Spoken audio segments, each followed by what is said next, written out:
Washington, March 19, 2003. At 7:12 Eastern Standard Time, President Bush issues an executive order. Its duration is to apply decisive force. Minutes later, two F-117 Nighthawks take to the pre-dawn sky. Their destination, Baghdad. Their target, a reinforced bunker believed to house Iraq's dictator and his henchmen.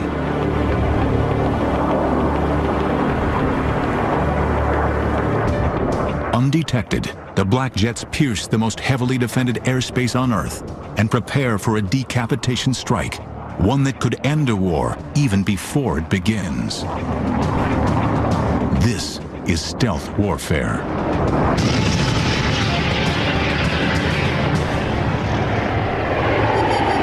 For as long as aircraft have been used in combat, efforts to make them invisible to the enemy have been ongoing. By the First World War, attempts to build stealth aircraft concentrated on the use of camouflage to make planes difficult to detect visually. By the Second World War, the development of camouflage paint has reached new levels of sophistication, but these traditional schemes can only delay visual detection. The invention of radar changes everything. By transmitting electromagnetic waves and observing the returning echoes, aircraft can now be spotted hundreds of miles away. To counter this, British engineers come up with chaff, narrow metallic strips that act as tiny reflectors. In the ensuing whiteout, enemy radar is confused. But it is not an entirely satisfactory solution. The enemy knows something is there, just not exactly where. There were certainly efforts during World War II, with dropping all these little metal streamers to try to prevent people from using radar to see your airplane. So stealth has been tried since that period. By the 1950s, the Soviets are developing a highly sophisticated and lethal defense network consisting of SAMs, radar-guided surface-to-air missiles. Once they lock onto a target, these missiles will not miss.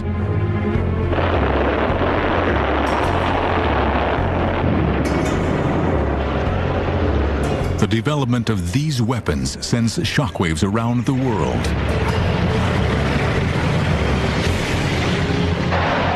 To counter this threat, the U.S. begins to produce aircraft that can fly higher than the enemy's planes and missiles. Lockheed's U-2 is the first of this new breed. The U-2 is an attempt to keep an airplane from being struck down by enemy fire. And we're looking at altitude being its primary defense against missile threats from the ground. But in May 1960, disaster strikes. A U-2 flown by Francis Gary Powers over the Soviet Union is shot down by a SAM. Flying at high altitude is no longer sufficient. Lockheed adds speed to the equation. Flying at Mach 3 at 80,000 feet, the SR-71 Blackbird is untouchable. But the reconnaissance aircraft is still detectable to radar. Although no Blackbird is ever shot down, the Soviets come very close on more than one occasion.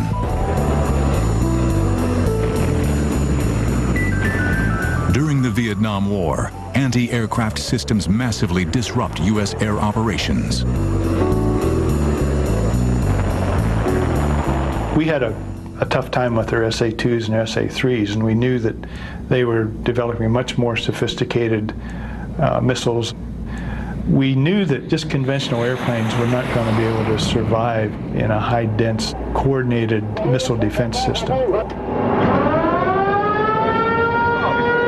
In 1973, during the Yom Kippur War, the Israeli Air Force loses 109 strike aircraft in just 18 days.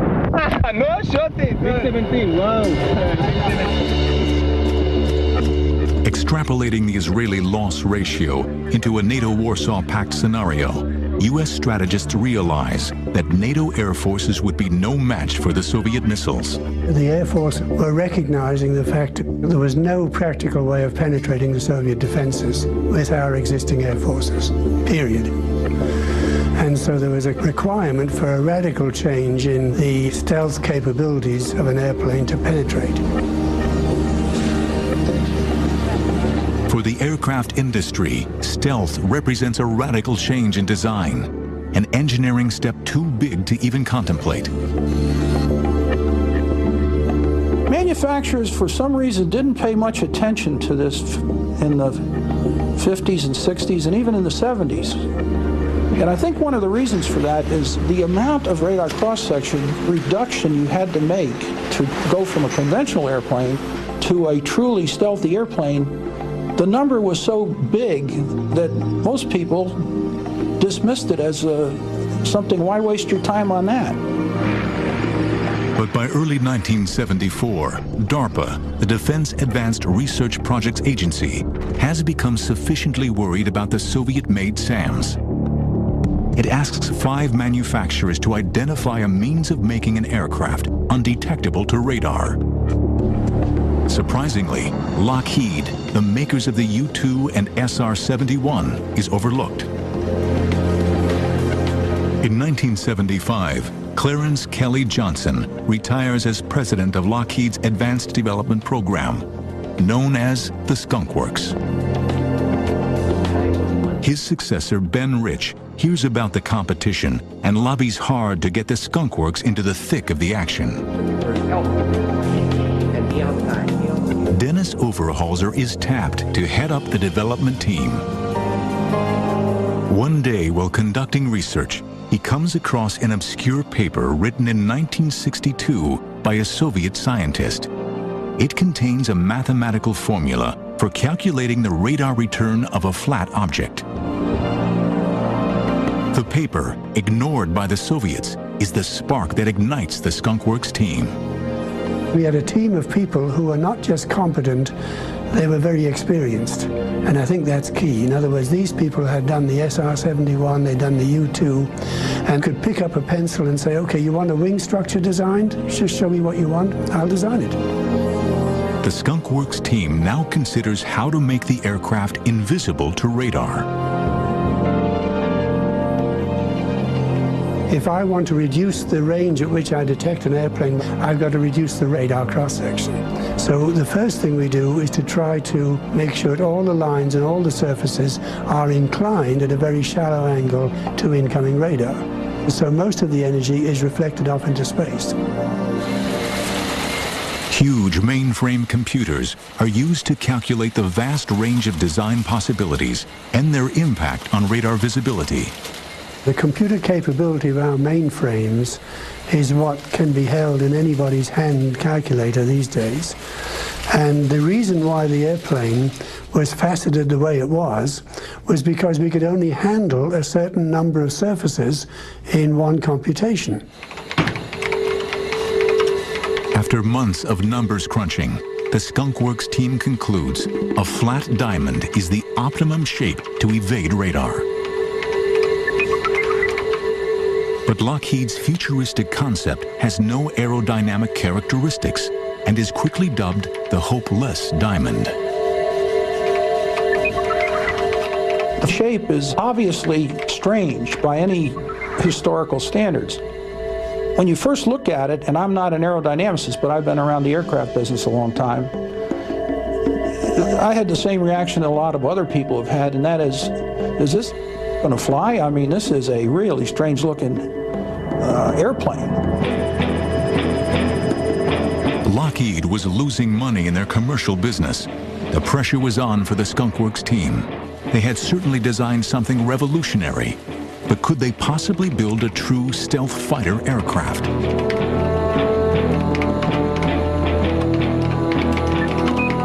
Would the hopeless diamond defy its critics and fly? In March 1990, an SR-71 Blackbird set a coast-to-coast speed record when it flew from Los Angeles to Washington, D.C. in just 64 minutes. Its average speed was 2,144 miles per hour. By the mid-1970s, the Cold War was getting hot. Soviet nuclear testing and arms proliferation is threatening international relations. America's fear of the Red Threat was definitely alive. In this, the Skunk Works at Lockheed labors 24/7 to turn a flattened diamond outline into a flying delta-wing stealth aircraft. If we take this diamond shape and chop some pieces out of it, that's pretty much how the airplane was evolved. We just started from that very simple concept and chopped it around until we got something that looked like an airplane. In April 1976, armed with these new futuristic outlines, DARPA declares Lockheed the winner of its competition. Under the codename Have Blue, the design stage will be supervised by the Air Force. Fearing espionage, the Air Force imposes the highest level of security imaginable. Everything stays inside the building, and the building has no windows. And you just don't talk about it when you're outside, and you have the minimum amount of government people who actually interact with you. Very few of the senior management of Lockheed Corporation in the corporate office or elsewhere knew of the existence of this program. They did not know it existed. But the staff at Skunk Works knows all about sensitive operations. Well, there's always sort of a wartime environment at the Skunk Works, which goes back to the U-2 operations and the SR operations. We're always doing things in a clandestine sense, and we're always sort of, quote, at war when the rest of the services and the rest of the country is not. Now Have Blue is the most top-secret program in the country. Under extraordinary conditions, 2 technology demonstrator aircraft are to be produced.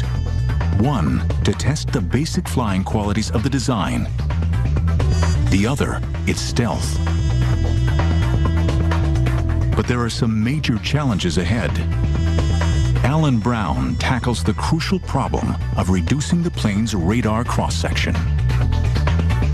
The inlets on an airplane looking nose-on are really the dominant source of return. The energy goes in the inlets and rattles around and just comes right back like these 2 lighthouse beams. So if you can reduce that, then you've pretty much taken care of the rest of the airplane. So I came up with a fiberglass grid which incorporated an absorbing material. And we used to call it the Roach Motel because there was an ad at that time on TV for the Roach Motel. Roach Motel. The roaches check in, but they don't check out. And that was the theme with the radar waves.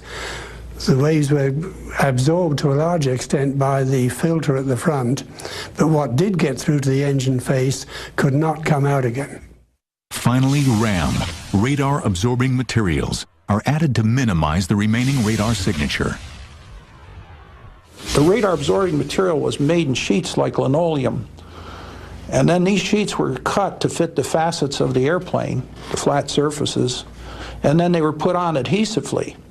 So it took quite a bit of manpower to do all this work because the whole airplane was covered with this stuff, and it had to be done very precisely.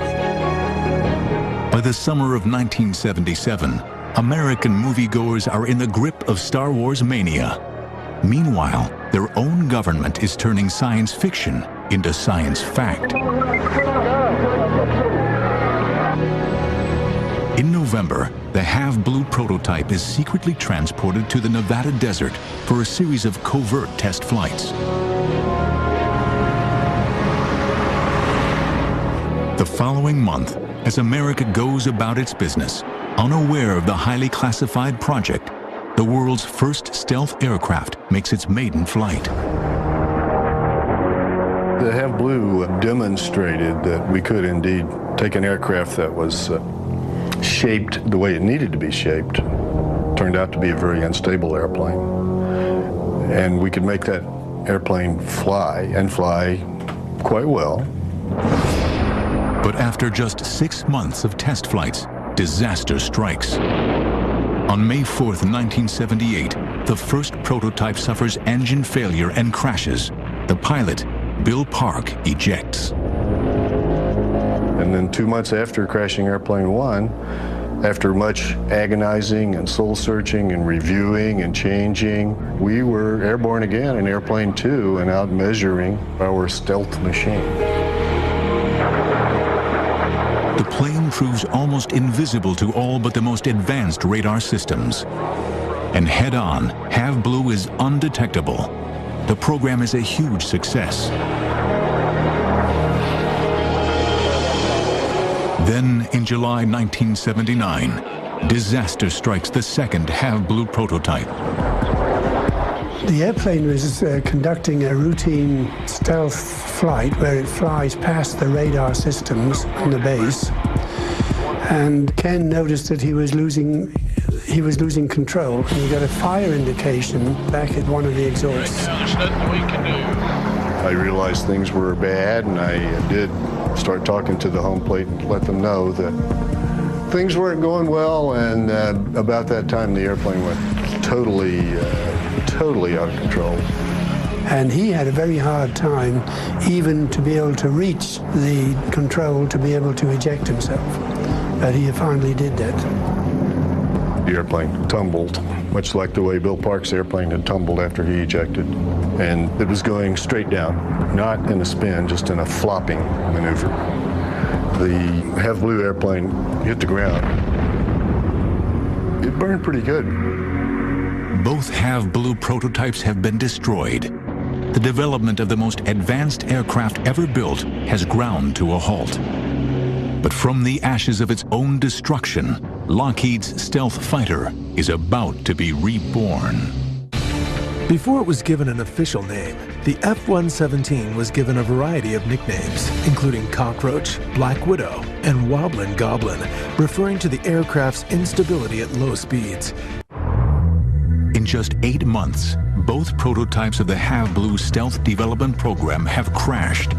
Yet despite the problems, the aircraft's invisibility to radar has been a success. The Air Force decides to award a production contract to Lockheed. $340 million in covert funds are made available for the production of a full-scale development aircraft, codenamed Senior Trend. When we first started on the F-117, or Senior Trend as it was first called, there's always a crisis. And so we had to have an airplane within 18 months that would penetrate certain very particular areas of the world. So that was one of the reasons why the Senior Trend was brought forward with great rapidity. America's growing fear of Soviet missile buildup and nuclear capability brings the Cold War to new heights of tension. Producing a totally stealth fighter plane will give America an enormous lead in technology over the Soviets. The stakes could not be higher. Ivan was alive and well. We still had the Cold War really big and hot, and I was aware and was reminded constantly that the bad guys were out there looking for anything they could find. The project will again be black, top secret, and again top military brass will go to great lengths to prevent enemy knowledge of the covert project. Even the American aviation business at large will not know what's going on. Everybody had to have a secret clearance, and everybody had to be specifically through the security system that allowed them into the program. A lot of your subcontractors don't know who they're dealing with. Maybe the president of the subcontractor does, but most of the people working on it, they don't know they're shipping anything to the Skunk Works. They just know they're making something and it gets put in a box and sent. To save development time and to avoid raising suspicions, the new aircraft will borrow some technology from existing jets. The flight control system is taken from the F-16, its cockpit features from the F-18, and its navigation system from the B-52. So in general, there was a philosophy that if you've got to have some radical stuff done, which takes a lot of effort, You make the rest of the airplane absolutely as conservative as possible because you do not want to stub your toe in an area which you didn't need to. Finally, on June 18, 1981, 2 years after launching the program, the Senior Trend aircraft is prepared for its first flight over the Nevada desert.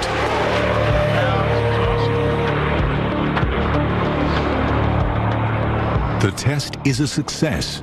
Senior Trend has a staggeringly low radar visibility.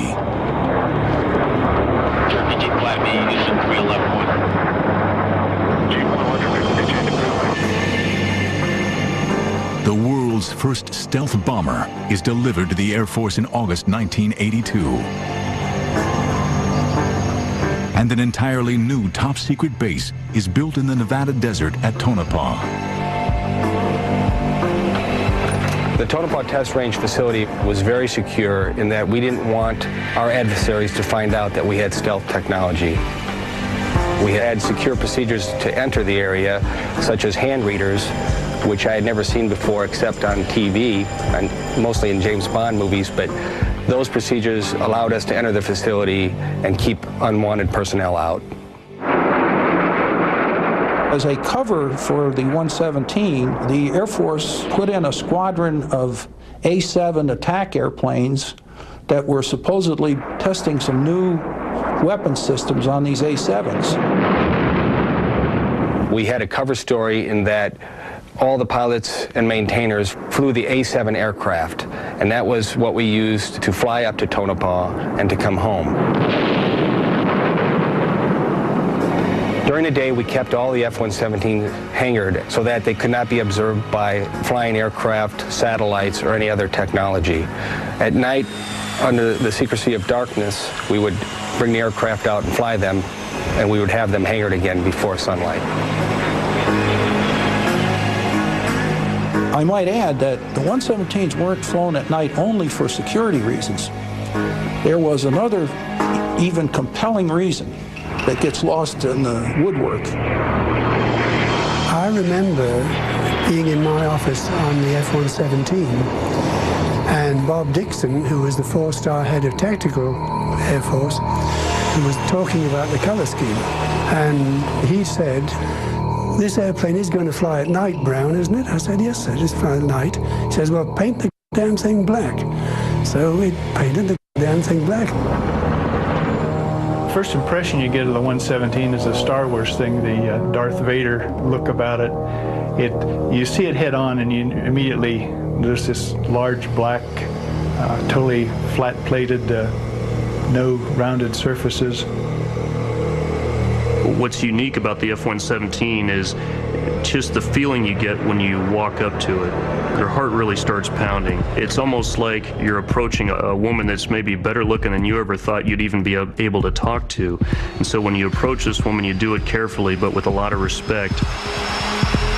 I always refer to it as a woman's evening dress, a little black dress. It's extremely sexy. It is a killing machine, though.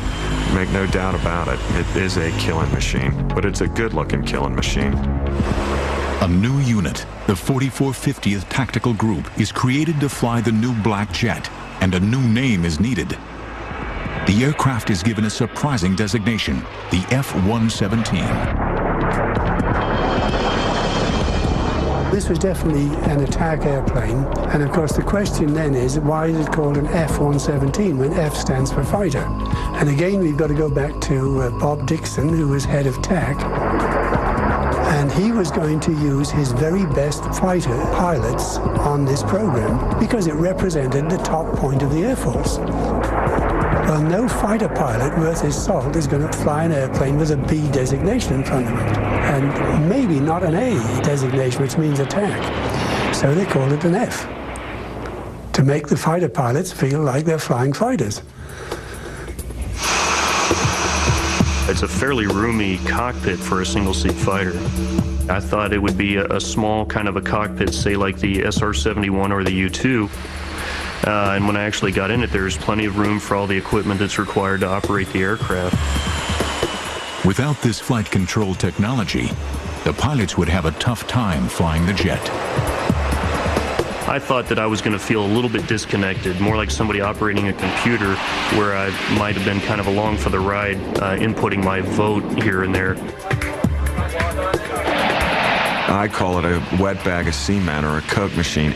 If it loses its ability to fly-by-wire, it is a inherently unstable platform. It has no glide. It will fall to the earth, probably and not in a polite fashion, I might add.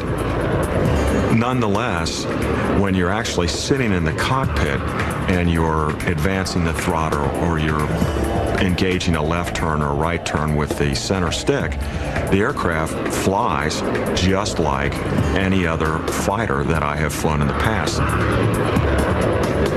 The aircraft is so well designed and modeled that you really feel like you're strapped to the machine and you are putting the aircraft and the weapons exactly where you want to.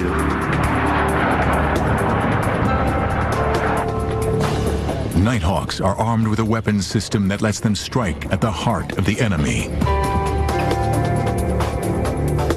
High-tech laser-assisted mapping and guidance systems allow the black jets to release deep penetration bunker busters with pinpoint accuracy. The early flights of the F-117 prove that its principal function blows the competition away. The aircraft is all but invisible to radar. Stealth's development has, by any standards, been lightning fast. But the program has also been expensive.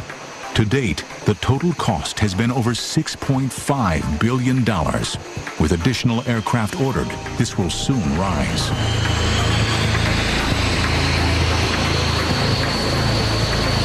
By the late 1980s, America has its conceptual aircraft, but one question remains. How will the most expensive aircraft in military history perform in combat? The answer would come sooner than anyone could imagine. Since radar emissions would give away its location, the F-117 does not carry radar. Instead, the aircraft navigates primarily by GPS and high-accuracy inertial navigation. November 10, 1988. The Air Force announces the existence of its top-secret F-117 at a Pentagon press conference, much to the surprise of many.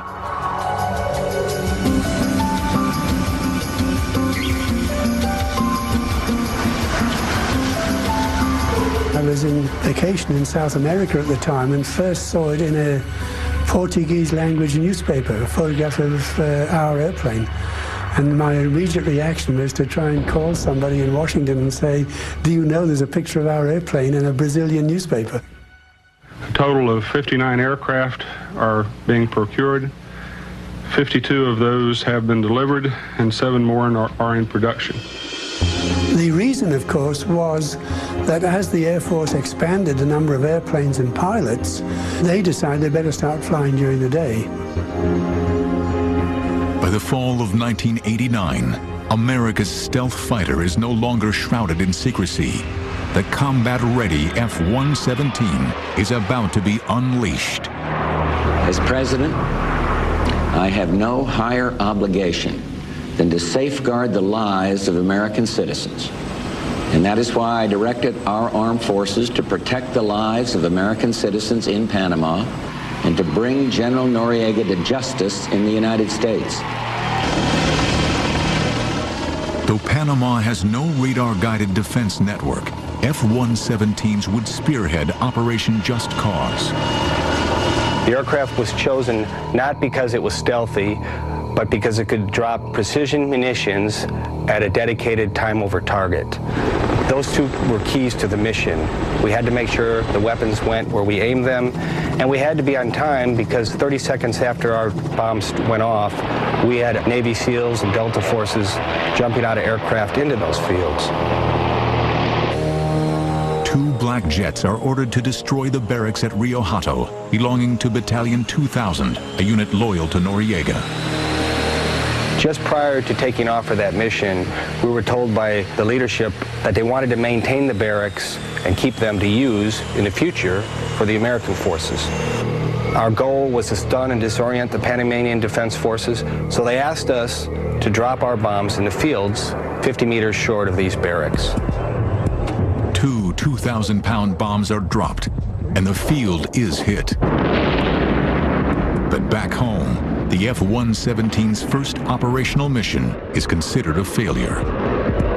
Bombing fields is not what expensive stealth bombers are supposed to do. After Operation Just Cause, people in the media tried to say that the stealth fighter was not successful. The media was looking for a story on wasting taxpayers' money and buying this technology.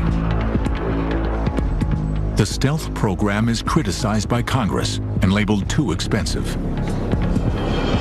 The total program cost about $8 billion.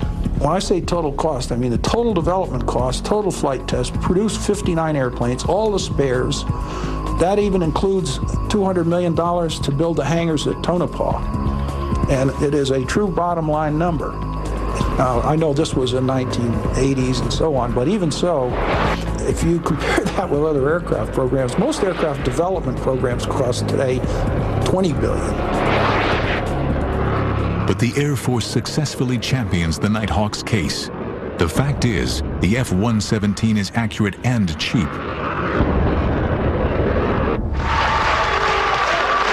On August 2nd, 1990, Saddam Hussein occupies oil-rich Kuwait.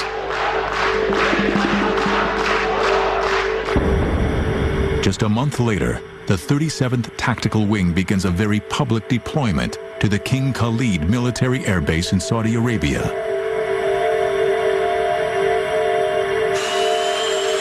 The disappointments of Panama will not be repeated during Operation Desert Storm.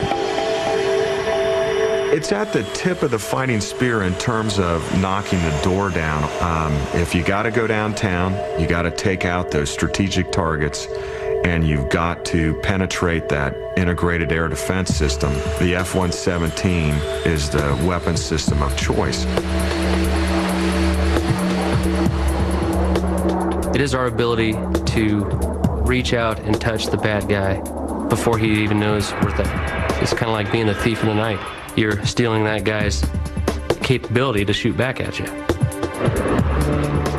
22 minutes after midnight, on January 17, 1991, F-117s from the 415th TFS attack.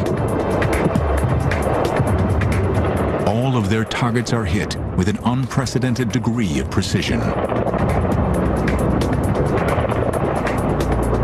We can put that bomb right on that very spot that we're intending to, be it through the window, on the air conditioner on the top of the building, and we can destroy or take out the precise objective. And we can do this right downtown. During the war to liberate Kuwait, a total of 45 F-117s fly 1,271 combat sorties, totaling over 6,900 flying hours and dropping 2,000 tons of bombs.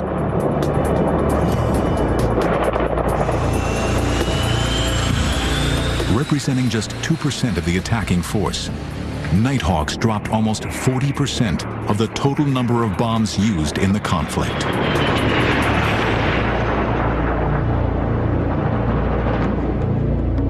Throughout the 1990s, F-117s are found wherever the U.S. Air Force is in action.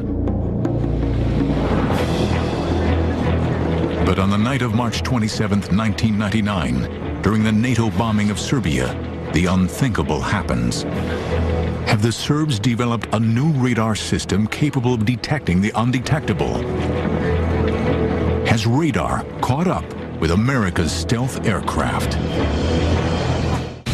During Operation Desert Storm in 1991, F-117s flew 18 and a half hours non-stop from Holloman Air Force Base in New Mexico to Kuwait, setting a record for single-seat fighters. Kosovo, March 28, 1999. 25 miles west of Belgrade in the village of Bujanovic, a downed F-117 lies in pieces.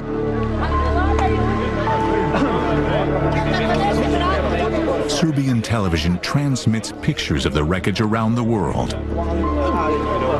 The images send shockwaves throughout the U.S. as the Pentagon refuses to explain the cause of the crash. Get your cameras out and take a shot. During the course of the 1990s, there had been 6 major incidents involving F-117s. At an air show in Baltimore in September 1997, a black jet disintegrated in midair, crashing in a residential area.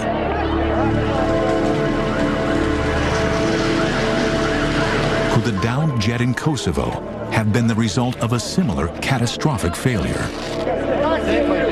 The information surrounding that, of course, is still classified. A bullet doesn't have a radar, and it doesn't care where you're at. And the chances of one of those hitting me ballistically or just out of the blue is pretty small. But he got hit, so it can happen. Obviously, the loss of an F-117 is going to impact the community. We don't own a lot of them as a country or as an Air Force, so losing one is significant. Whatever the cause of the crash, it did not affect the operational status of the world's first stealth aircraft. Post-September 11th, Saddam Hussein is once again seen as a threat in the Middle East. As fears about his weapons of mass destruction grow, America's patience runs out. Coalition forces have begun striking selected targets of military importance to undermine Saddam Hussein's ability to wage war.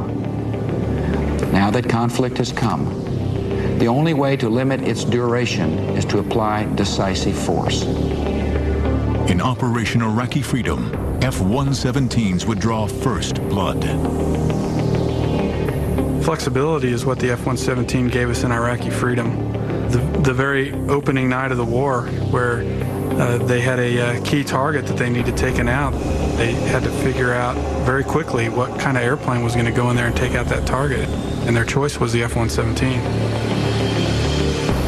Based on intelligence, a gathering of Iraqi leadership is identified. In a military decapitation exercise, stealth will be used to try to eliminate the key players of the regime. I mean, man, if you could hit the one target that completely ceased all hostilities, that'd be the juiciest target of all. If I could go in there one night and stop the war, that would be money. If it was the one right downtown, right in the center, the hardest one to get to, that's the job of the F-117, is to hit that target. That was the objective of night one. If we can cut the head off the snake, the game's over. At precisely 4 a.m. local time, 4 2,000-pound bunker busters hit an underground complex thought to contain Saddam Hussein and his top generals. Though the mission was a success, its objective failed. A defiant Saddam appeared on television a few hours after the strike. Iraq's dictator was still very much alive.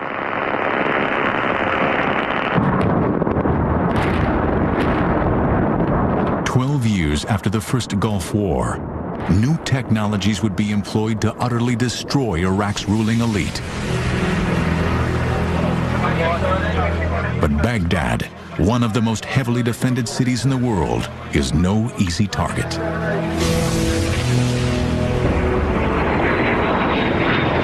The F-117 is a very mission planning intensive platform.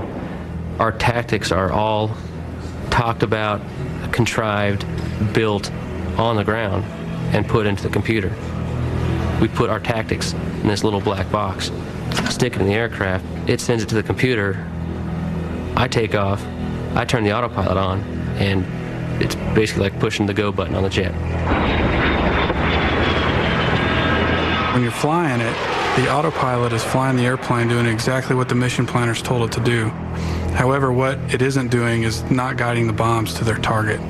So you have a very short period of time where you are doing your job. The rest of it is letting the airplane fly. Going downtown the first night for me, I had a lot of anxiety because I didn't have complete faith in the technology. point been shot down before. So I was a little nervous about going downtown because you just don't know what to expect. And all the while, you're flying directly toward the city where all the bad things happen. And we knew Saddam didn't like our black jet. So here I am, knowing that, I mean, well, wouldn't I look good with an apple in my mouth on a silver platter on his table, you know what I mean? So looking out over the distance and seeing this circular city of lights, and I think it might have been the oil fires, there was a glow around the city. That just added to the surrealism. You hit a predetermined point that we call an IP, which stands for initial point. Once you cross that point, the aircraft will make an appropriate turn or descent to align itself on its attack axis. All does it automatically. You're just systems managing at that point.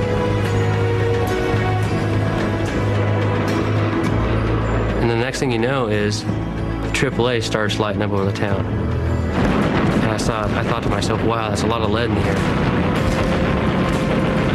And you keep looking at that point that turns you left into Baghdad. And you just stare at that thing going, boy, here it comes, here it comes. The next thing you know, you look to your right, lots of AAA, lots of SAMs, and the jet turns right into it. And you're like, oh my God, down the chute we go. Once it makes that initial turn onto its attack axis, you run through a series of steps. You want to check, for example, your fuel, your altitude, your time, where you're at in the timeline, and your speed. That will run you through this ballet of sorts to get you into that bombing run mode. I'm so thankful that I'm on the delivering end when I'm flying the F-117, because I would not want to be asleep in the middle of the night, or awake for that matter, and then have something that I never heard coming, never saw it. Although, in another respect, maybe that's the quick and painless way to go if you're the enemy. No official statistics on the effectiveness of Nighthawks during Iraqi freedom have been released, but its contribution was immense. No other aircraft in the U.S. arsenal can do the job it does so well.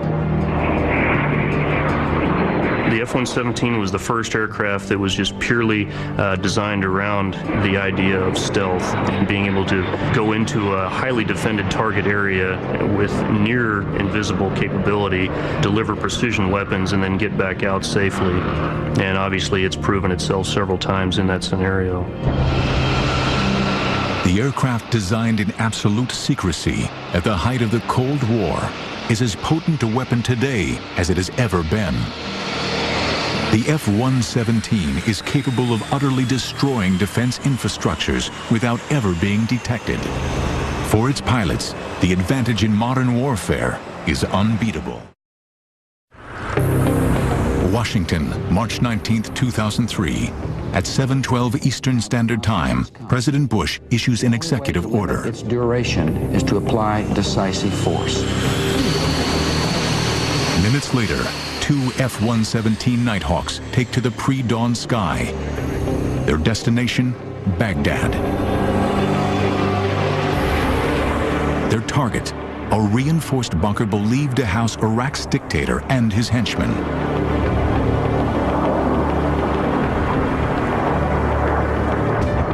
Undetected, the black jets pierce the most heavily defended airspace on Earth and prepare for a decapitation strike, one that could end a war even before it begins. This is stealth warfare.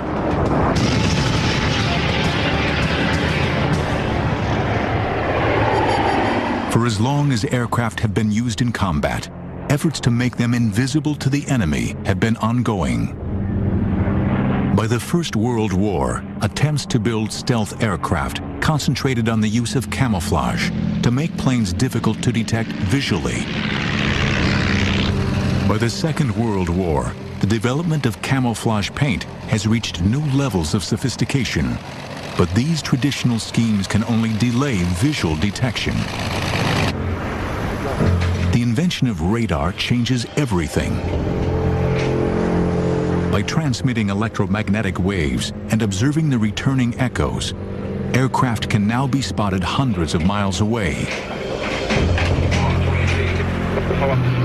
To counter this, British engineers come up with chaff, narrow metallic strips that act as tiny reflectors. In the ensuing whiteout, enemy radar is confused. But it is not an entirely satisfactory solution. The enemy knows something is there, just not exactly where.